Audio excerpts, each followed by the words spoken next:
with reviewing comes risk. And at this one, there was definitely some risk and some sketchiness. And I'll get into all of that in this review of the ACEDECK Stella S3. So let's get right into it. Who's this board for? Start with that. I think this board is for someone that is either kind of dipping a toe into e-skate, wants to see if this is something for them. Maybe it's someone that likes to cruise and likes a very flexy board. This is a flexy board. Or someone that just wants to kind of cruise around on a Thane board, your Thane board, and have some fun around kind of like smooth paths and around the neighborhood, things like that.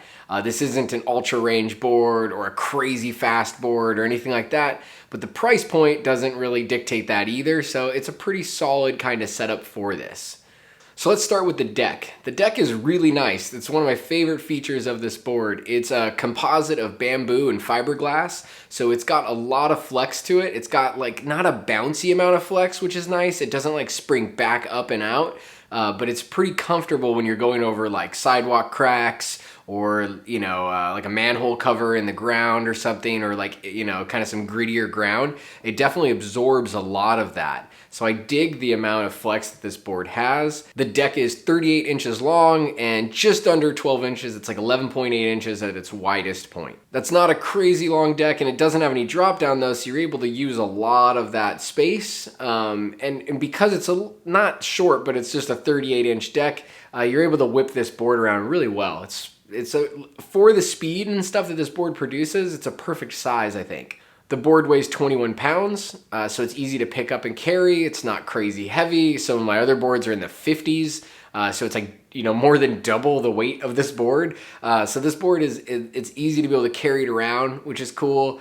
Underneath, it's got a really nice design. It's simple. It's got a cool paint job underneath. The logo branding on it isn't like obnoxious or anything. It's pretty subtle. It's got a couple little kind of cool color splashes underneath. And underneath, you also see that it is a split enclosure, meaning that in the back you have the ESC and in the front you have the battery. Now they put the battery in the front so that more weight is in the front of your board, which helps with the dynamic of carving and with kind of reducing any chances of speed wobbles. You want more pressure and more weight on the front than you want on the rear of a board while you're riding.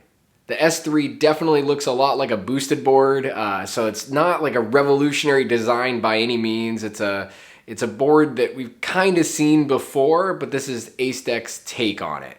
It's a simplified design on the grip tape. It's not laser cut or anything. Everything about this board is a little bit toned down compared to like the really custom and one-off parts that we've been seeing in their other boards. And I think they've done all of that to get down to an $800 price point, which $800 is about where you need to be to start getting into some like better boards.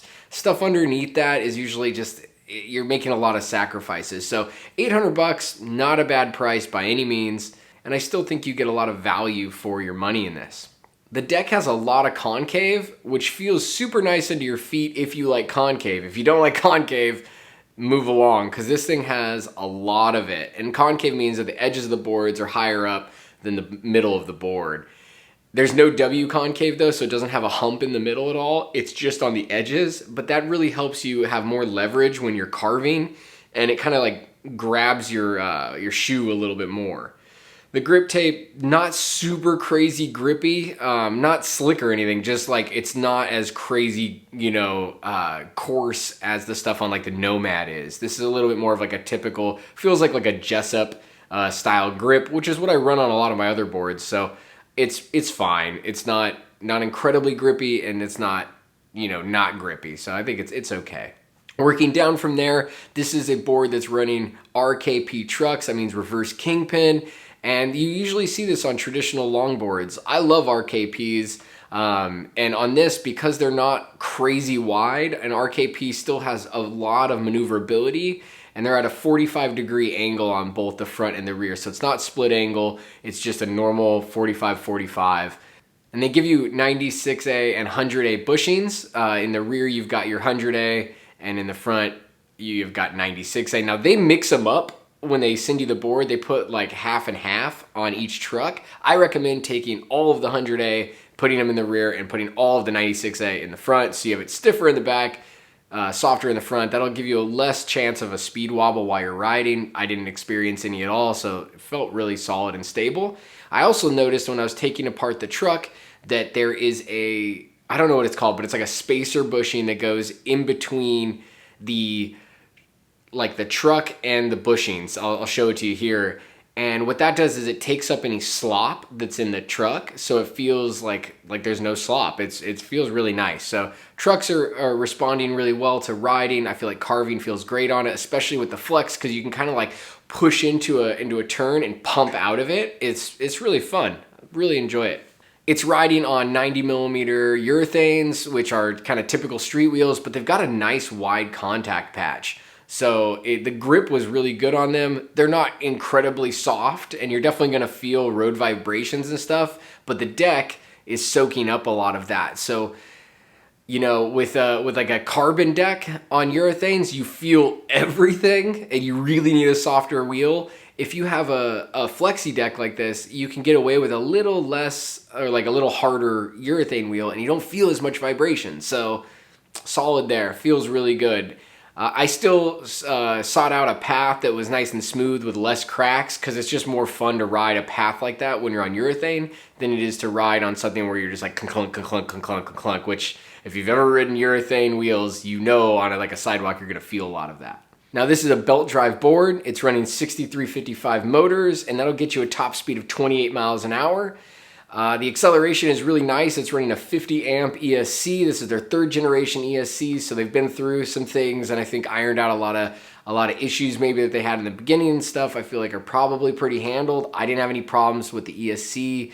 Felt really good. Sport Plus has a nice launch to it, and you can ride around in Sport and have a lot of fun, or you can knock it up to Sport Plus if you want a little bit more punch. Braking power is fantastic. You can stop very quickly, and it's got the ability to adjust your braking power on a percentage scale using the remote. So if the brakes are a little too strong or a little too soft, you can tune those to what you like. The belt drives also have belt covers on it, which just makes it look a little nice. Now, I a lot of times take off belt covers because you can get rocks stuck in them pretty easily. Now that's across all boards that have like a belt drive cover.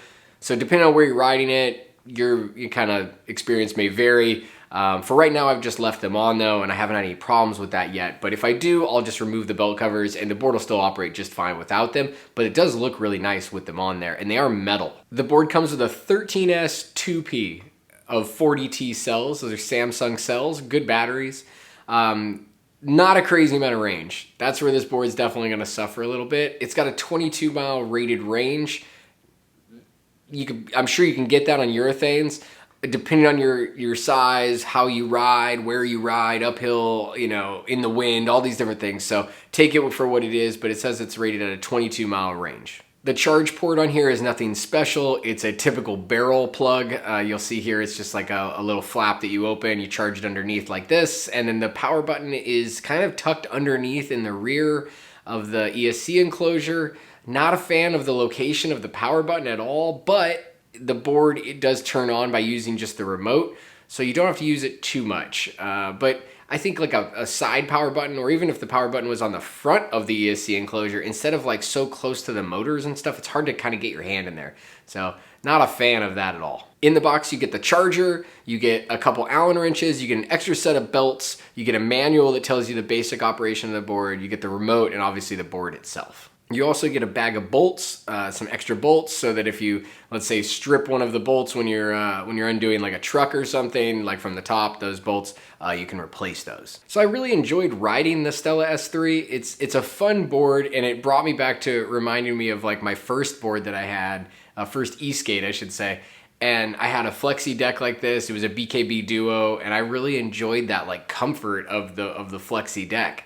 It's really fun to be able to kind of like I said earlier, like pump into cars that you don't get when you're on a, you know, stiff deck and stuff. So it really brought me back to like, hey, you don't have to be always going like 40 miles an hour. You could be cruising and just whipping this thing around, find a cool path like this, and have a really good time carving and just enjoying it. So now let's keep it real. In the beginning, I told you that there was some sketchiness that happened, and there was. So while I was riding, And I'd already ridden the board once in like kind of the neighborhood around me and stuff, cruising around, just like feeling it out, making sure things felt good, adjusting the trucks. I like to do that before I go out on like a review video ride.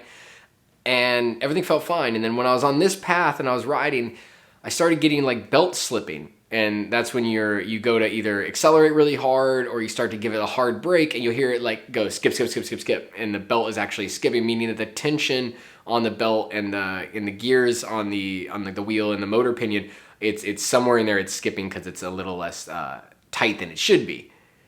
And I'm like, that's weird. Like everything felt fine. And like I stopped, I checked it out. Everything seemed okay. It felt a little loose maybe on the belt, but I'm like, whatever. Like I'm in the middle of nowhere on this path. I don't have any tools on me. Let's just keep riding. What are you going to do? It's a realistic scenario for people. This is kind of how it goes. So I'm riding, and it gets worse, and it gets worse, and it gets worse. And I've checked like 3 times. I'm like, okay, I don't know. So I'm riding. I finally realized once I get back to the car that the motor is almost completely falling off the motor mount. I get back to the house, I set the board up on the bench, and I look, and 3 of the motor mount bolts, these are the bolts that go through the motor mount into the motor, are completely gone. And that 4th bolt, the last one holding it on, is 1 thread from falling out. So I unscrew that bolt, you can see here.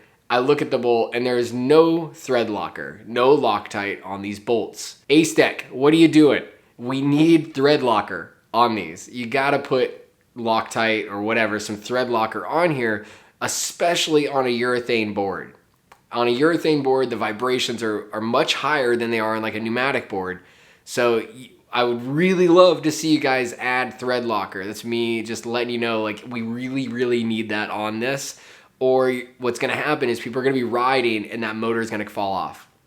Now I will share some of the responsibility of this. It's not all their fault because it is on us as riders to check over a board before you go out and ride, but it is on the brands that are out there making boards. It's on them to do quality control to make sure that boards are ready out of the box. Most people are gonna get this and just ride it. They're not gonna go through bolts. They're not gonna take things out and look for thread locker and stuff. It's just not gonna happen.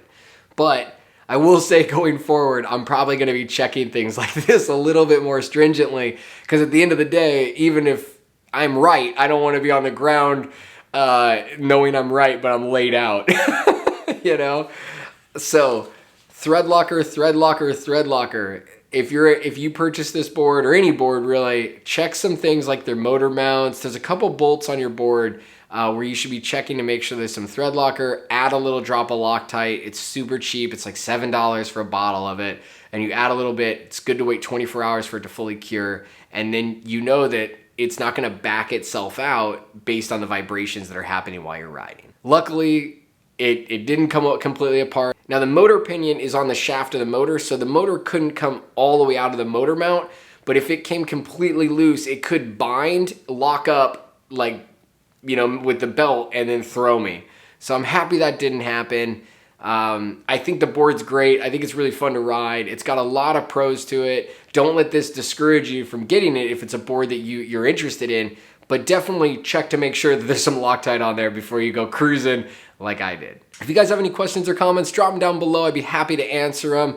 If you're looking at purchasing any of the ACEDECK boards, take a look for a discount code down below in the description so you can save a little bit while you're buying it, and it also helps out the channel. I appreciate it. Thanks so much for watching, and I will see you guys on the next ride.